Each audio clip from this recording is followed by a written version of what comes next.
It's so great to be back in Watertown. I don't get back more than once or twice a year. Whenever I do, I'm so excited to get back into my hometown.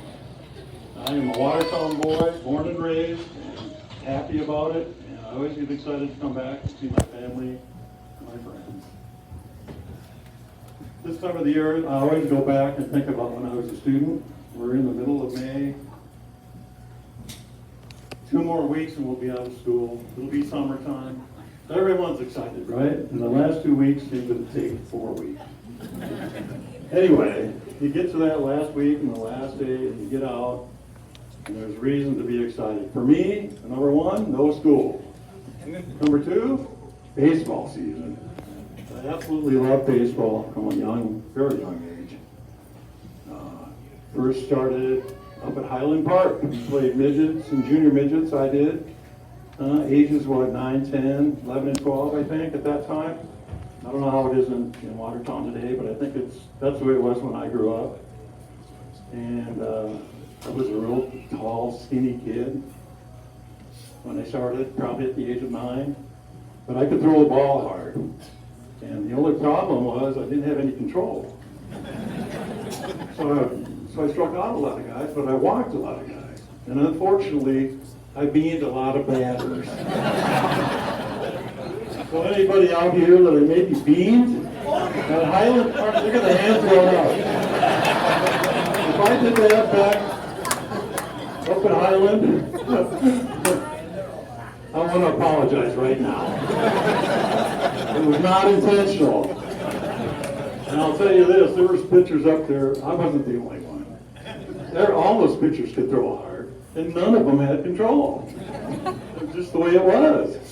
And anyway, beaning batters really bothered me. I didn't like to do that. It hurt. I know because I got beaned a ton myself. Quite a few times by John Austin, probably. Over here laughing. It was an accident, Mark. Yeah. Anyway, one night, my dad usually worked on Saturdays, and we always played midget games on Saturday mornings. It was a big deal.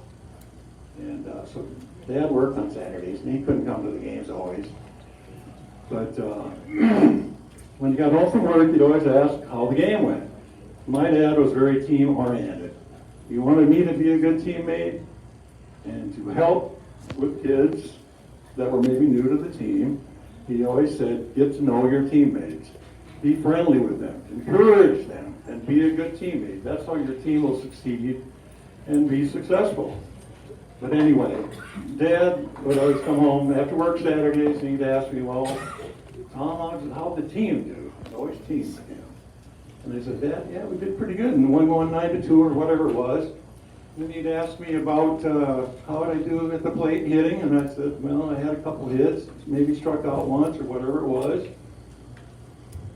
And then he'd ask how I did pitching. And then, I would tell him about beating batters and how much it really bothered me.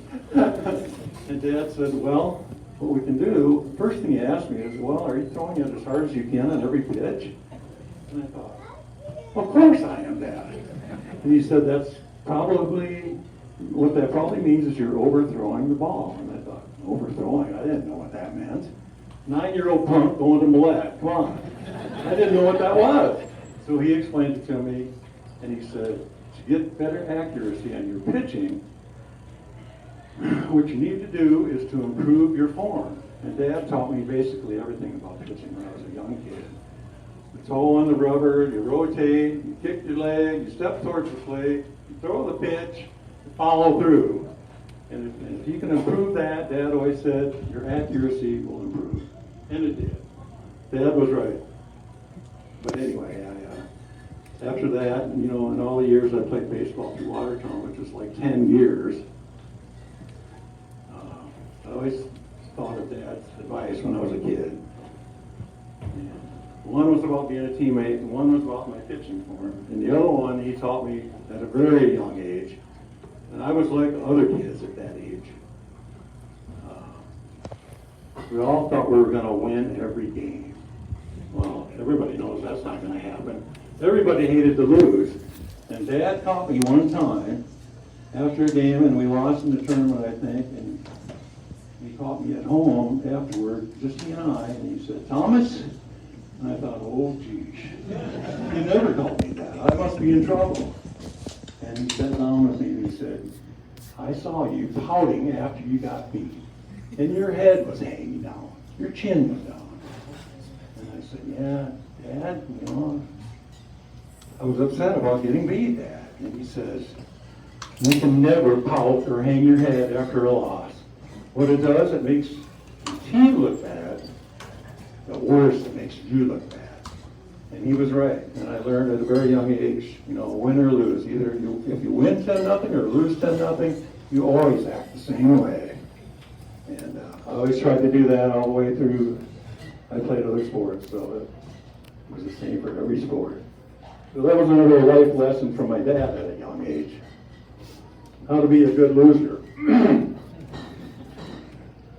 Also, about the same time, I was probably 5th and 6th grade, and my younger brother Rich was a year behind me, 4th and 5th grade.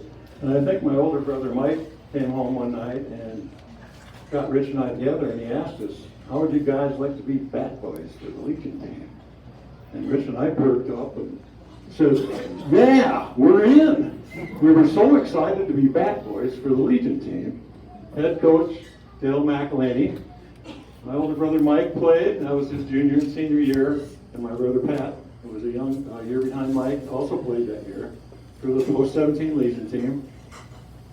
And Rich and I got to be bat boys. And I think the most important thing for Rich and I is we got to wear a uniform like the big boys. And we got the nice hat that all the big kids got to wear. But Rich and I absolutely loved it. And everybody knows that it's not hard to be a bat boy. But we got to go to all the games, even out-of-town games. There was no bus then, so the parents drove on the out-of-town games.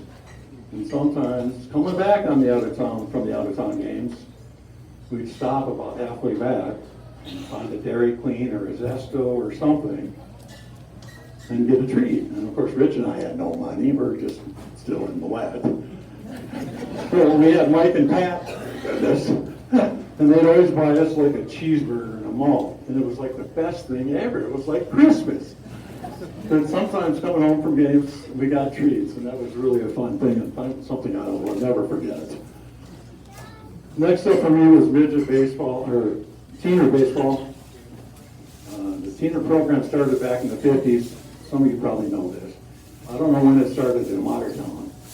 Well, when I was, after my 7th grade year, I was eligible to be in teeners, and I was ready to play. I wanted to play. And we had a really young team. There was probably 4 ninth graders on the team. This was 7th, 8th, and 9th grade could play teeners. But there was only a few older kids, and most of the team were 8th graders that year, a year ahead of me. I was a 7th grader, and some of my classmates definitely played teener baseball. Steve Shep, who's here, John Austin, who's here, and Herb Meyer played teener baseball. And there may have been others that I've forgotten, but other than that, we were a really young team. And we had just as kind of a so-so year. Got to the end and played in the regional and got beat by Millbank, who was really good that year. And they actually went on to the state championship that year and did very well. Got to the championship game and got beat by Mitchell in a close game. So they got second in the state. Now the next season was my 8th grade year, and we really improved. And we were coached that year by Ralph Meyer. Now I knew Ralph from when Rich and I were bat boys. And he was one of Mike's best friends. And at that time, he was at BH playing football and baseball, same as my brother Mike. And so I knew Ralph Meyer. So he was probably home that summer and worked for the director city department. And Ralph always made it fun. He worked as hard because he knew we had talent and we could maybe win the state tournament that year. But he made it fun, and we played hard for him. Anyway, we got a great season. We got to the regional game and the regional tournament, and we beat Millbank that year. So we were excited. We got to go to the state next weekend in Vermillion. But anyway, the protocol then was you could borrow 2 kids from the team you just knocked out. So of course, we took the 2 best kids from Millbank.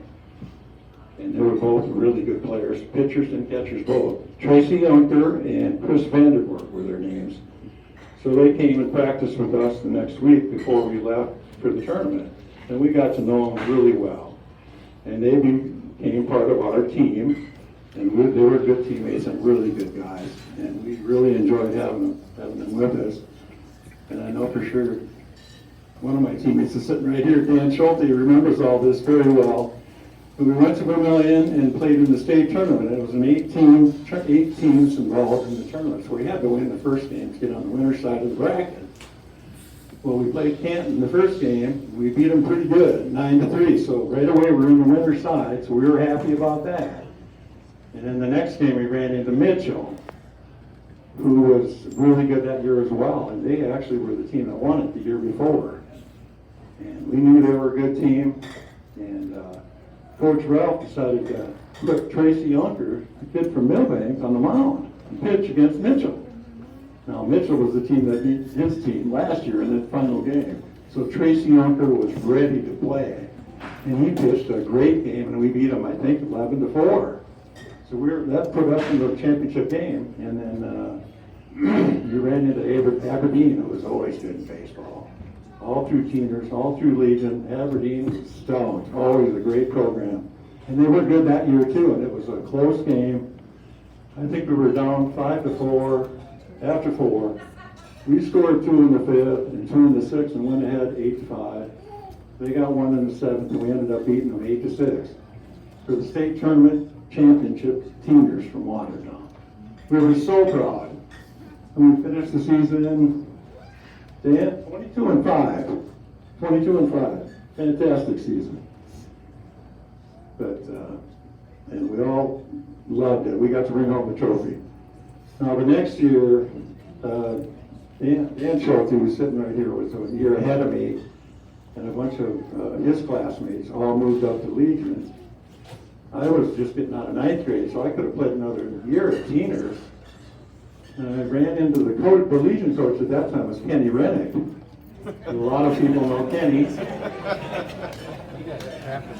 And Kenny had ran into me about this time of the year, and he comes up to me, and I knew who he was, and he knew me, and he says, "Murph, I am short of players on the Legion team. I need you badly. I think you can play, and I think you can help us, and we need a pitcher. Will you play for us?" And I said, "Yes, sir." "When do we start practice?" And that's how my Legion career started. And all the kids that I just played Teeners with were moving ahead to play Legion, including Dan and all of his classmates. And I was happy to come ahead as a 9th grader and play Legion baseball. But anyway, Coach Rennick, he wasn't afraid to put me on the mound early as a 9th grader. About 3 weeks into the season, Aberdeen comes to town. And they have like juniors and seniors, and they are so good. And they were favored to be contend for the state championship, which Rapid City won every year. I mean, everybody knows that. Anyway, he put me on the mound against Aberdeen, and they were loaded. And it was a double hitter, and the first game was a double hitter, and I was on the mound, and I did pretty well at the start. I gave up a couple runs early. I got in trouble in the 4th inning, and I had 2 outs. They had the bases loaded. Who comes up with their best player? Vern Jart from Aberdeen, left-handed hitter, and I got behind in the count, and I threw a meatball to him, and he turned on it and just smoked it over the right field fence for a grand slam. 6-0, just like that. Well, anyway, Rennick comes out to the mound. And he's walking real slow, and I'm all ticked off, of course. And he comes up there and he says, "Murph, how you doing?" I said, "Well, I wanted to say, what do you think, Coach?" But I didn't. I just said, "Oh, okay." And he said to me, "Don't forget, these kids are 2 and 3 years older than you. They've been in Legion for a couple of years at least, and they're good players." And I said, "Yeah, I know, Coach." And then he kind of leaned into me and he said, "Come on, Murph, show him what you got." And he gave me that little smirk, and he walked off the mound back to the dugout. But anyway, that really fired me up. I knew he had confidence in me. And I did pretty well the rest of the game.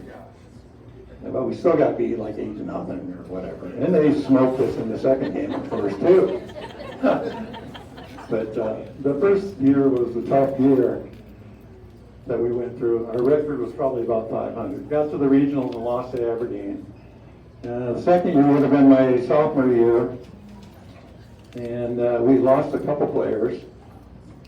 But we gained some players. Rick Prince, Rick Jensen, Barry Jetland. Those three guys really helped us a lot that year. And also the fourth player was Courtney Gussel, who was from Florence, but came and played with us. He played tenors with us as well as Legion Ball. So we really improved that year too and had a good team record, but we still got beat in the regional to Aberdeen. All right, the next year, 1974, was by far our best team. And we had a really good season again. Got to the regional, which was out here at the stadium. And it was us and Huron and Pierre and Aberdeen. And Aberdeen was a favorite for sure. Well, we played Huron the first game and beat them pretty good. And on the other side of the job, Pierre knocked off Aberdeen. It was a huge upset. So next, the two winners played. We played Pierre, and we beat them. So we had 2 wins, and everybody else had 1 loss. So we knew we were sitting really good at that regional. But and then we ended up meeting Pierre to go for the state tournament. And another note from this tournament was the Post 17 Watertown team hadn't won a regional since 1950. 24 years, and believe me, all of those players knew it going into this tournament, so there was some pressure on us, but we were confident that we could win it, and we did. We beat Pierre bad in the championship game, and we won the regional and got to go to the state tournament the next year in Rapid City. Anyway, we got out there, and if I remember right, it was only 4 teams. Does that sound right, Dan, to you? I think it was only 4 teams, and we got lucky on the first draw. We played Mitchell, who was not a good team, and we beat them bad, so we were 1-0. The other 2 teams were Rapid City and Sioux Falls. And Rapid City beat Sioux Falls bad in the first game. Post 22 was tough. Number 1 team in the state, like always. Anyway, next up for us, Rapid City. And we really started out quite good against them. We were down 3-0 early into the 4th inning. Before we knew it, they had got their bats going. They got a bunch of hits. We had some errors. They had some walks. Before we knew it, we were down 7-3. And they went on from there, and they ended up beating us like 12-5. But they were a good team. And anyway, to get another chance at Rapid City, we would have to beat Sioux Falls, who was really a stout team as well. And it was a close game. They were up 1-0 the whole game, and they got 2 at the end and beat us 3-0. So we ended up 3rd in the state, which we were very proud of. And Rapid City in the end beat Sioux Falls to win the state tournament, of course. So that by far was our best team. Season record was like 29-16, I think, that year. So we had a really good season. Now the next season we lost all these kids that were so good for our Legion team. We gained a few young players as well. This is 1975, my last season. John Hopper, Dan Schwinger, Jim Waba joined our team, and they really helped out a bunch because they were good young players. And I think Randy Pickerel also joined that year, 1975. And we had a really good season and ended up in the regional where Aberdeen won it again. So we got knocked out. So our best team was 74. 1975, we had a really good record too, of 24-15. But anyway, I just want you all to know that Legion baseball was the funnest thing ever. I wouldn't have changed anything. I enjoyed it so much, and baseball was always my favorite sport. I was lucky enough to play other sports, and I enjoyed them as well. But baseball was always my favorite. I'd like to thank my family for being here tonight. Mike and his wife Charmel, Doug and Janet, my sisters Kathy and Jan. My sister-in-law Karen's here, and her dad, Jack McBriar from Mitchell. My older brother Pat and Barb live in Georgia and can be here tonight. And the youngest of the 7 Murphy kids, Rich, I'm sure most of you know, we lost about 3 years ago now after his battle with cancer. And we miss him dearly still. To my nieces and nephews that are here, and the rest of my family, thank you so much. To my friends, my classmates, my teammates, my buddies, you're awesome. Thank you so much for being here. Wonderful.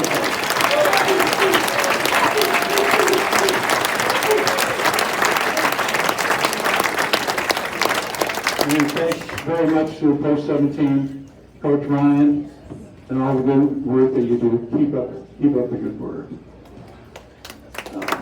I'm extremely proud and honored to be in the Watertown Baseball Hall of Fame. Thank you.